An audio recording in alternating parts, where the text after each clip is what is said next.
வணக்கம் நண்பர்களே, நம்ம தங்கச்சொர்க்கம் சேனலுக்கு உங்களை அன்போடு வரவேற்கிறேங்க. நம்ம கையில் 1,00,000 ரூபாயோ அல்லது 5,00,000 ரூபாயோ பணம் சேர்ந்துச்சு அப்படின்னா உடனே நம்ம மனசில் வர மொதல் 2 யோசனை என்னன்னா, ஒன்று நகைக்கடைக்கு போயிட்டு பேசாமல் தங்கத்தை எடுத்து வச்சிடலாமா, அல்லது ஒரு நல்ல இடமா பார்த்து ஒரு கிரவுண்டோ அல்லது ஒரு சின்ன ஃப்ளாட்டோ கூட வாங்கி வச்சிடலாமா அப்படிங்கிற யோசனை தான் வந்துக்கிட்டே இருக்குங்க. நம்ம வீட்டில் இருக்கக்கூடிய பெரியவங்க தங்கத்தை வீட்டில் வாங்கி வைங்க, அதுதான் நமக்கு ரொம்ப சேஃப் அப்படின்னு சொல்லுவாங்க.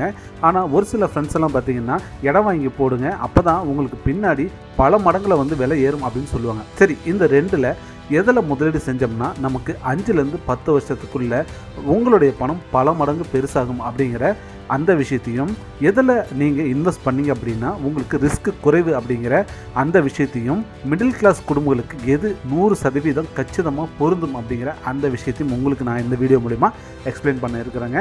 அதுக்கு முன்னாடி நம்ம சேனலுக்கு நீங்கள் ஃபஸ்ட் டைம் வந்திருக்கீங்கன்னா மறக்காமல் சப்ஸ்கிரைப் பட்டனை கிளிக் பண்ணிடுங்க. இன்றைக்கி வீடியோவில் சும்மா மேலோட்டமாக பேசாமல் 5 முக்கியமான விஷயங்களை வச்சுக்கிட்டு அதை கால்குலேட் பண்ணி ப்ராக்டிக்கலாக பார்க்க போகிறேங்க. வீடியோவை ஸ்கிப் பண்ணாமல் முழுமையாக பாருங்கள். அப்போ தான் நீங்கள் உழைச்சி சம்பாதிச்ச அந்த காசை சரியான இடத்துல முதலீடு செய்ய முடியும். முதலாவதாக நாம் பார்க்க போகிற விஷயம் பட்ஜெட்டுங்க.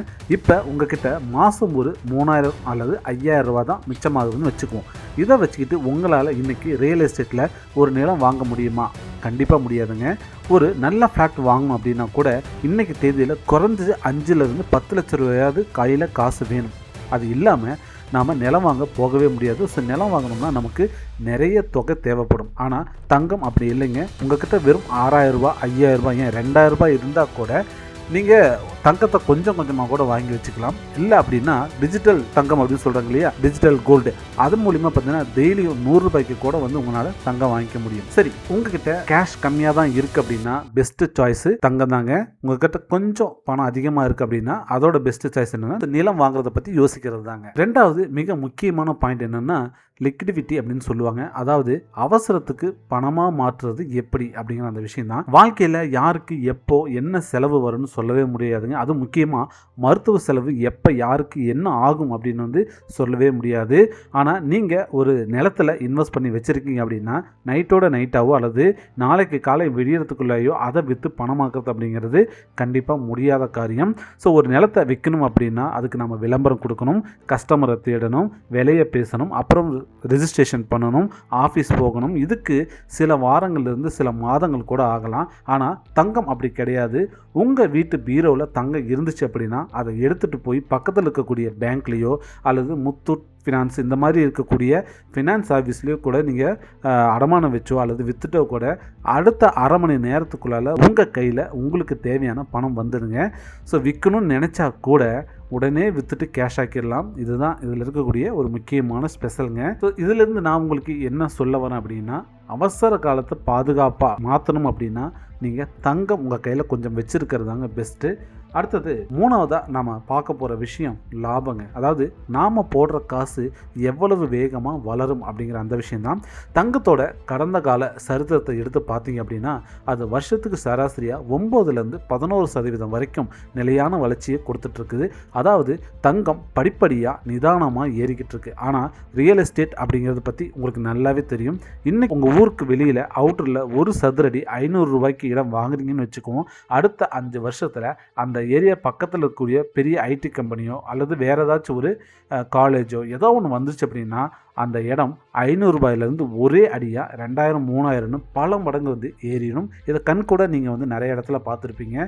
ஸோ இதுலேருந்து நான் சொல்லக்கூடிய சொல்யூஷன் என்ன அப்படின்னா, நீண்ட காலத்துக்கு பல மடங்கு பணம் உங்களுக்கு பெருகணும் அப்படின்னா நீங்கள் சூஸ் பண்ண வேண்டியது ரியல் எஸ்டேட் தாங்க. ஸோ 4வது விஷயம் என்னென்னா பாதுகாப்பு மற்றும் பராமரிப்புங்க. அதாவது ரிஸ்க் அண்ட் மெயின்டெனன்ஸு. தங்கத்தை பொறுத்த வரைக்கும் பராமரிப்பு செலவு பெருசாக ஒன்றும் இல்லைங்க. ஆனால் ஒரே ஒரு பெரிய ரிஸ்க் என்ன அப்படின்னா திருட்டு பயம். அதனால் நம்ம லாக்கரில் வைக்க வேண்டியது இருக்கும். அதுக்கு சின்னதாக ஒரு பேங்க்கில் ஒரு லாக்கர் ஒன்று வாடகைக்கு நாம் எடுத்து அதில் நாம் கொண்டு போய் வச்சுக்கணும். ஆனால் நிலத்தை திருட்டு போயிடும் அப்படிங்கிற பயமெல்லாம் இல்லை. ஆனால் அதை விட பெரிய தலைவலி இருக்குது. அதான் ஆக்கிரமிப்பு.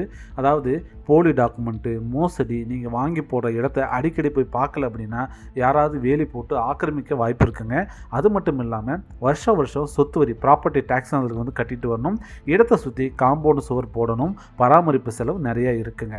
இதுக்கு நான் சொல்லக்கூடிய சொல்யூஷன் என்னென்னா, மன நிம்மதி வேணும் அப்படின்னா தங்கம் ஓகே தான். ஆனால் நிலம் வாங்கும்போது டாக்குமெண்ட்டுகளை ரொம்ப கவனமாக சரி பார்த்து வாங்கணும். அப்படி இல்லை அப்படின்னா கண்டிப்பாக உங்களுடைய மன நிம்மதியே போயிருங்க. சரி நண்பர்களே, மொத்தமாக 4 விஷயத்தை நம்ம பேசியிருக்கோம். ஸோ இதனால நம்ம ஃபைனல் கன்க்ளூஷன் என்ன வரும் அப்படின்னு பார்த்தீங்கன்னா, மிடில் கிளாஸ் மக்கள் எதை தேர்ந்தெடுக்கணும் அப்படிங்கிற விஷயத்த சொல்கிறேங்க. உங்ககிட்ட பெரிய தொகை இல்லை, மாதம் கொஞ்சம் கொஞ்சமாக தான் சேமிக்க முடியும், அதே சமயம் அவசரத்துக்கு உடனே பணமும் வேணும் அப்படின்னு நினச்சிங்க அப்படின்னா கண்ணை மூடிட்டு தங்கத்தில் முதலீடு செய்யுங்க. இல்லை என்கிட்ட ஒரு பல்க் அமௌண்ட் இருக்குது, அடுத்த 10 வருஷத்துக்கு எனக்கு இந்த பணம் அவசர தேவைக்கு உதவாட்டியும் பரவாயில்ல, ஆனால் அது எனக்கு பல மடங்கு லாபத்தை தரணும்னு நினச்சிங்க அப்படின்னா நல்லா விசாரித்து ஒரு நிலத்தை வாங்கி போடுங்க. என்கிட்ட கேட்டிங்க அப்படின்னா உங்களோட பணத்தை ஒரே இடத்துல போடாமல் 30% தங்கத்திலையும் 70% நிலத்திலையும் பிரித்து முதலீடு செய்கிறதா உங்களுடைய எதிர்காலத்தை பாதுகாப்பானதாக மாற்றுங்க.